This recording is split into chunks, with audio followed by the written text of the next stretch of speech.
responsabilidad. Y a medida que está presionado por sacar productos nuevos al mercado para mejorar sus ventas, va a estar más presionado por recolectar sus productos viejos también del mercado para darles la disposición final apropiada y que no se vuelvan un problema ambiental. Eso va muy relacionado con la legislación ambiental más estricta y que ya no tenemos disponibles los rellenos sanitarios ni los basureros, cada vez hay menos opciones. Por otro lado, va evolucionando por toda esa presión y esas opciones de mercado que van apareciendo el concepto de que la recolección de basura y al basurero. Se está hablando hoy día de la gestión de los residuos.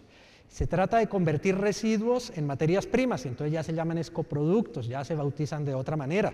Se les da un valor y se pueden convertir en un ingreso para ciertas empresas, y la tendencia mundial es que desaparezcan los rellenos sanitarios. Ahora, por otro lado, ¿qué hacen las empresas? Empiezan a considerar cómo hacemos para tener criterios de decisión para seleccionar los productos para nuestras garantías más claros y más rápidos, cómo podemos tener mejor tecnología para hacer ensayos, por un lado, para probar los productos, cuáles pueden ser remanufacturados o cuáles están definitivamente acabados. ¿Cómo hacemos para la trazabilidad de esos productos desde el punto de la devolución hasta que llegan a donde los vamos a trabajar? Se ha considerado, y hasta el momento la tendencia es formar en algunos casos centros de recolección, a veces independientes de las empresas, y aparece un negocio de outsourcing en el cual empresas que son buenas en electrónica hacen trabajos de remanufactura de ciertos aparatos, pero es un tercero independiente de la empresa que los fabricó. Aparece el tema de la contabilidad ambiental y el costeo de los productos.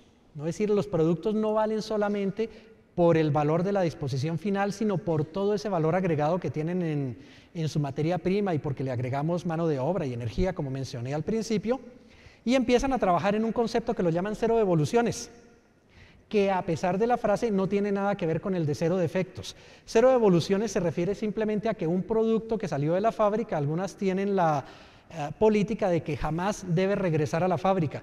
Eso implica buscar o la remanufactura o el mercado secundario o la disposición final adecuada al exterior por parte de terceros, y eso crea nuevas oportunidades de negocios. Pasemos al siguiente.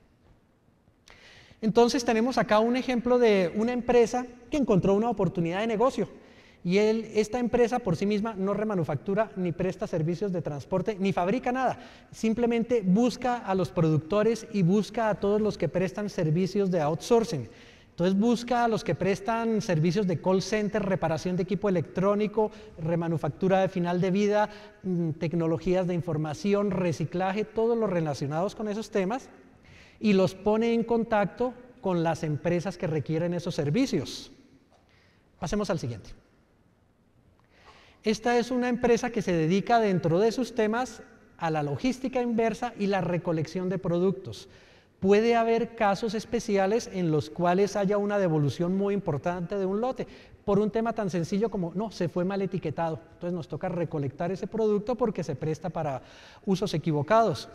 Y ellos ofrecen, como cualquier empresa de logística, la recolección puntual, el transporte, el almacenamiento y la trazabilidad completa del producto desde la recolección hasta donde se va a entregar, que como decía, no es necesariamente la misma fábrica. Pasemos al siguiente.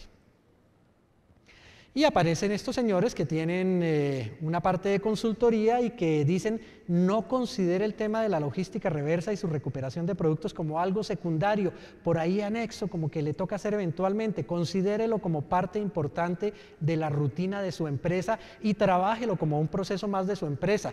No importa si es a través de terceros con outsourcing o lo hace usted mismo, pero intégrelo a todos sus procesos. Pasemos al siguiente. Tenemos acá un caso particular, una visión muy simple de la recolección de aceites y grasas para consumo humano, de residuos que se pueden generar en transporte o por fechas de vencimiento o recuperación de materiales que han tenido poca rotación en algún proveedor. Entonces marcamos acá, esta flecha indica residuos generados en transporte, golpes o maltrato y demás, residuos que pueden provenir del centro de distribución, residuos que pueden provenir de los distribuidores o en algunos casos del consumidor. En este caso, en la misma forma en que reparten los productos, los recolectan, lo hace la misma empresa de transporte y los llevan a la planta más cercana. no para utilizarlos en lo mismo. Como estos son aceites y grasas para consumo humano, seguramente nos sentiríamos muy incómodos si uno dijera, uy, no, allá reciclaron grasas de lotes viejos o cosas de ese estilo. Puede que la tecnología lo permita, pero la buena imagen no permite hacer esas cosas. Entonces, se reprocesan. Por un lado, se recuperan algunos empaques para reciclar y para evitar que empaques con el logo de la empresa queden en el mercado porque podrían ser mal utilizados, etiquetas y otras envolturas que no se pueden reutilizar ni reciclar, van para el relleno sanitario, y de este reproceso sale un material que se puede utilizar como materia prima para la fabricación de jabones. ¿Por qué utilizaron esa iniciativa? ¿Es que hicieron el estudio muy concienzudo de todas las 200 alternativas que habría? Posiblemente sí, pero es que adicionalmente dentro de la Alianza Team tienen una empresa que fabrica jabones. Entonces tienen la facilidad para reprocesar y utilizar ese subproducto de sus fábricas de aceites y grasas para utilizarlo como materia prima de los jabones. Pasemos al siguiente.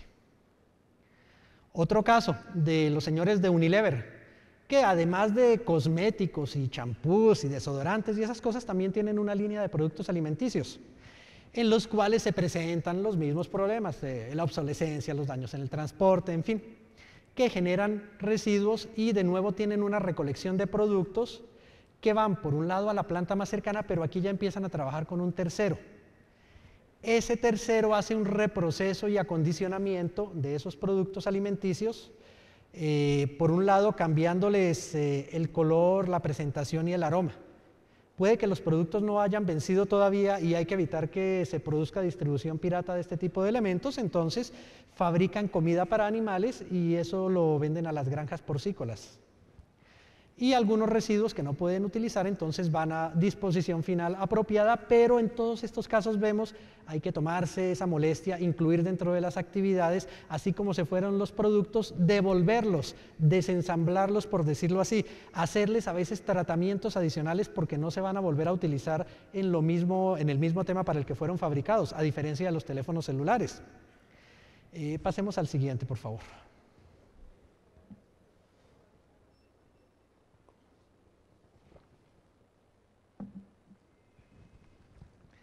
Y vamos a ver un caso más documentado de una recuperación de empaques, que siempre han sido muy criticados.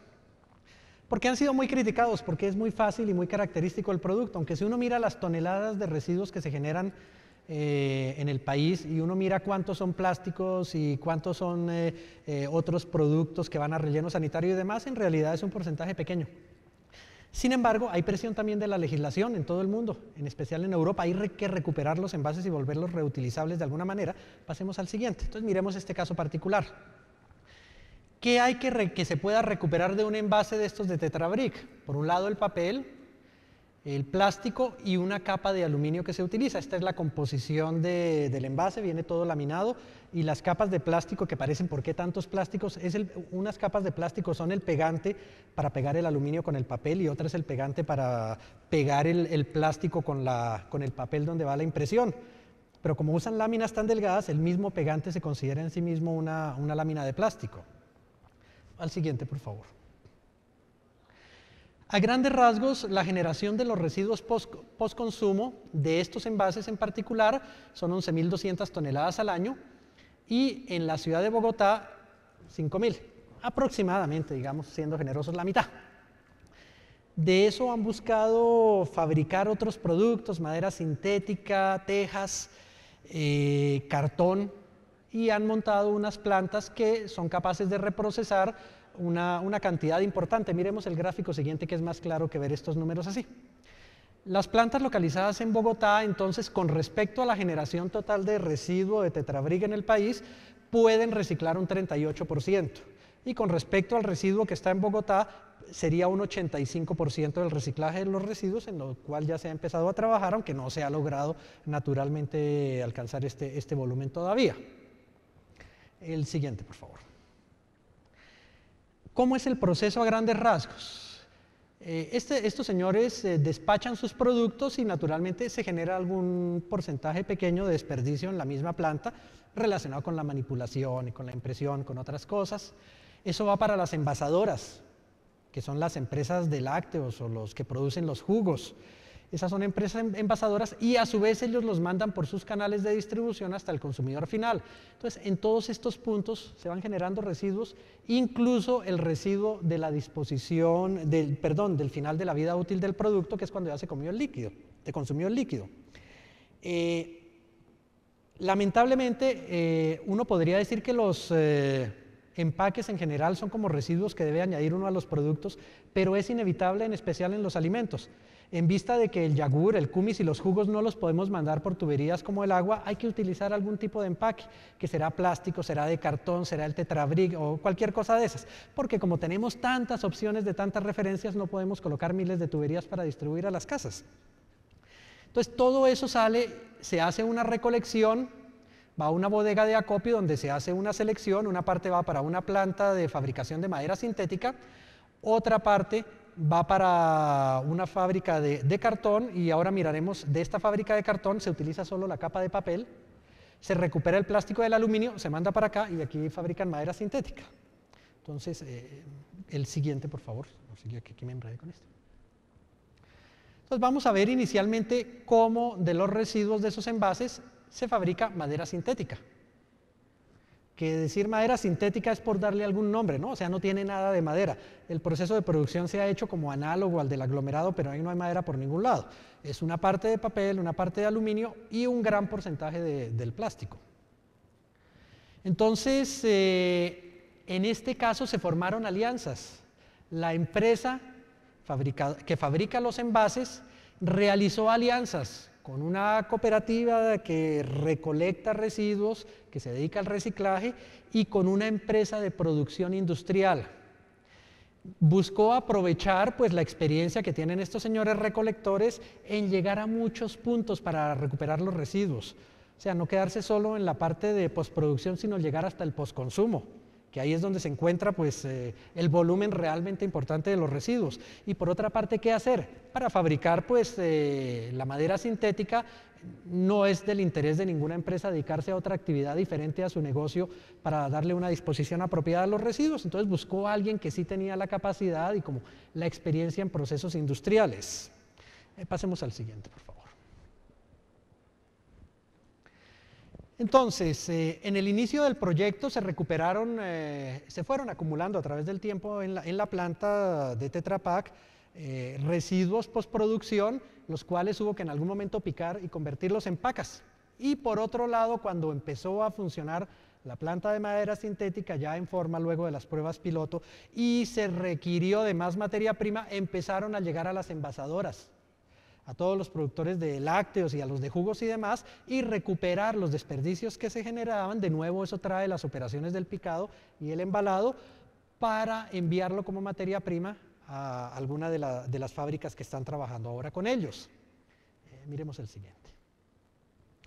Por otro lado, se hicieron algunos convenios para trabajar en la recolección inicial de envases ya post-consumo, en los colegios, en supermercados, en algunos barrios. Se fue extendiendo la iniciativa. En algunas escuelas promovían que si recogían cierto número de empaques, pues ellos fabricaban los pupitres y otras cosas con la misma madera y elaboraron algunas canecas especiales de recolección, ahí está el logo de ellos, para fomentar que se separara en particular ese producto. Un problema de toda la recuperación de residuos es la contaminación y en especial de los residuos de productos que llevan productos alimenticios. Casi siempre lo que se contamine con la comida, eso ya quedó inutilizable. Entonces hay que fomentar la separación incluso desde el usuario final en los hogares. Pasemos al siguiente. Esto es en un centro comercial donde uno de los puntos era específicamente para esos envases. Continuemos. Y de todos esos puntos de recolección llegaba a la bodega de acopio. De nuevo hay que hacer una selección para separar las basuras. Hay que hacer una limpieza en algunos casos y finalmente picarlo de nuevo y hacer pacas. Todo va terminando picado y en pacas para poderlo utilizar apropiadamente. Pasemos al siguiente. Entonces se diseñó un proceso de producción en el cual entraban las pacas, se hacía una dispersión, una molienda, se le daba un conformado inicial, luego pasaba por unas prensas en caliente y en frío y se le daba la dimensión final para comercializarlo y sacar estos productos. Pasemos al siguiente.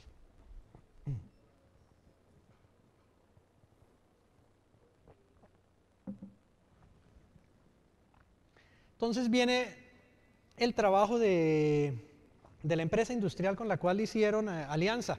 Diseñaron, digamos, el trabajo de ingeniería, cómo se hace el proceso, el área, diseñaron la maquinaria, efectivamente la fabricaron y la pusieron a funcionar. Entonces están saliendo láminas de madera sintética ya desde hace varios meses de esa empresa. Ahí vale la pena entonces resaltar la importancia del trabajo con terceros, del outsourcing, de formar alianzas con todos los que saben hacer su trabajo y no tratar de enfocar la empresa hacia actividades en las cuales no tiene ni la experiencia ni es el tema de su interés. Pasemos al siguiente. Aquí hay algunos ejemplos de uso de lo que se puede hacer con esta madera sintética. Todo esto, alguna vez me preguntaban que por qué no se recubría con fórmica. No, claro que se puede recubrir con fórmica. Las fotos es pues para mostrar que lo hicieron con ese producto sintético, pero todo esto se cubre con fórmica igual que la madera aglomerada o el triplex tradicional. Entonces se usa para hacer estivas, muebles de cocina, muebles de oficina abierta, divisiones modulares, láminas de separación de los envases de gaseosa, muebles de escuela y últimamente han realizado viviendas de interés social. Se lanzó un programa inicial hace un poco más de un mes en el Putumayo, en el cual se empezó con un número pequeño de casas, como 14, esperaban hacer otras 20 y empezar a extender el programa a todo el país, y una casa de estas ya consume 1 millón de envases. Ahí ya se empieza a ver, bueno, hay un consumo importante de los envases que se producen y disminución de los residuos en los basureros. Pasemos al siguiente, por favor. Encontraron también que se podían hacer tejas plásticas. Bueno, en este caso sí, plásticas y con el papel y el aluminio, y que daban un buen resultado, tenían muy buena resistencia mecánica. Pasemos al siguiente. Y aquí se resalta que la inversión para realizar este trabajo, bueno, fue de $350.000, de los cuales la inversión fue realizada 100% por la empresa. Entonces, no deberíamos esperar nunca que un proyecto que sea de alguna manera subsidiado por la empresa vaya a funcionar. Los proyectos tienen que ser siempre autosostenibles, tienen que generar utilidad y tienen que ser como cualquier proyecto industrial que presentemos ante un inversionista. Aquí la inversión la hizo Industrial Representaciones Orión porque vio que era rentable y valía la pena trabajarlo. Continuemos. Adicionalmente a este proceso, encontraron que se podía recuperar el papel, separar el papel del aluminio y del plástico y fabricar láminas de cartón que se utilizan para hacer pastas de libretas, de cuadernos, de folders AZ y que en la mayoría de los casos pues van recubiertas, pero el cartón tiene un buen uso también. Pasemos al siguiente. El proceso es el mismo, viene el residuo postindustrial más el residuo postconsumo, con el cual se hace una pulpa, eso se disuelve en agua, aquí como en una licuadora a cierta temperatura, un tiempo, y sale una gran cantidad de residuo de plástico y aluminio. Ellos solo utilizan la pulpa de papel para hacer el cartón. Entonces, esa pulpa de papel, continuamos, pasa por procesos de fabricación de cartón, secado de láminas, un acabado superficial, hasta que tenemos finalmente un producto terminado. Y el residuo de aluminio y el residuo de plástico se manda a la empresa de la madera sintética para que lo mezcle, lo homogenice y salga como parte del producto terminado.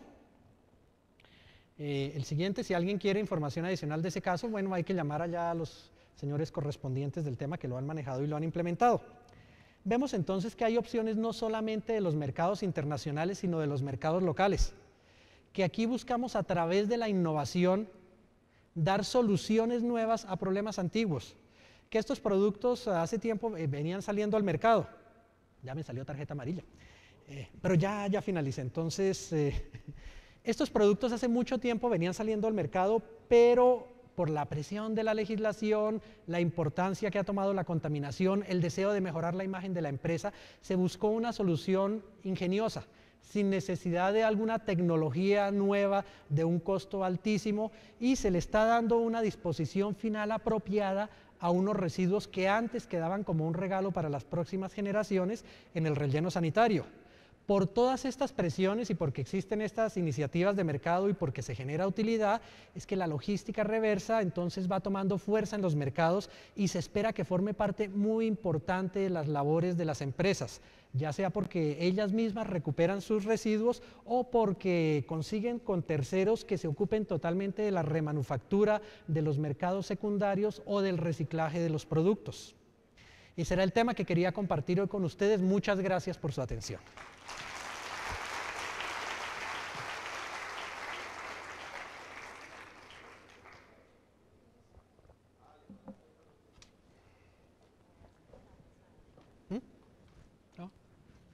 ¿Alguien tendrá una pregunta? Los invitamos a plantear sus preguntas al doctor Jaime Moncada.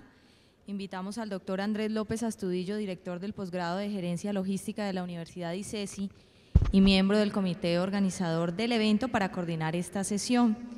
El personal de apoyo de la ANDI está recibiendo las preguntas que quieran hacer.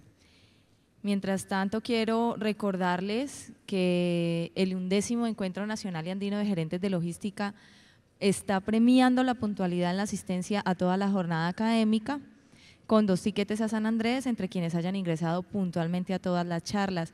Igualmente, la participación en todo el evento será premiado con 2 tiquetes a Isla Margarita. Ambos sorteos se realizarán en la clausura del evento entre las personas que se encuentren presentes en el salón.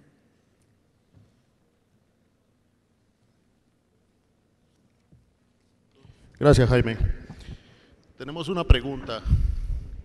¿Las estivas que hacen son 100% con material de reciclaje? ¿Las han medido su resistencia? ¿Qué costo tiene una estiva de estas a las comerciales? A ver, hay varios temas en la misma pregunta. Por una parte, sí se han hecho estivas 100% con el material reciclado, y se han hecho estivas en que las láminas, digamos la parte que es tablas, son de la madera sintética y otros cilindros que son de madera aglomerada. Pero la tendencia es que se van a hacer 100% o se están haciendo 100% con material reciclado.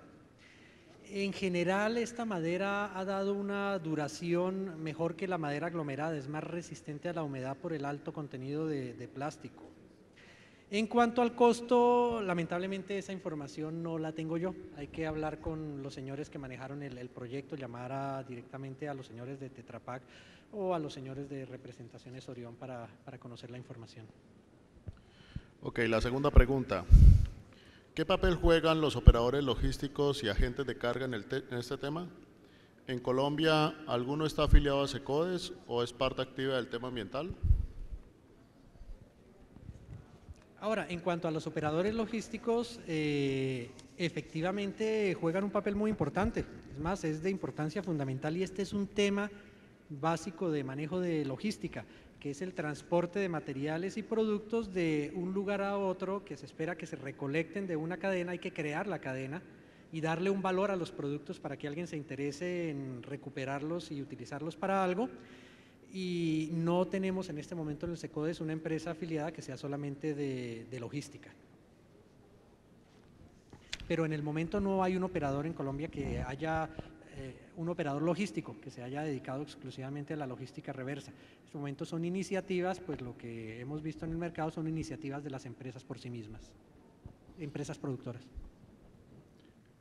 ¿No cree usted que la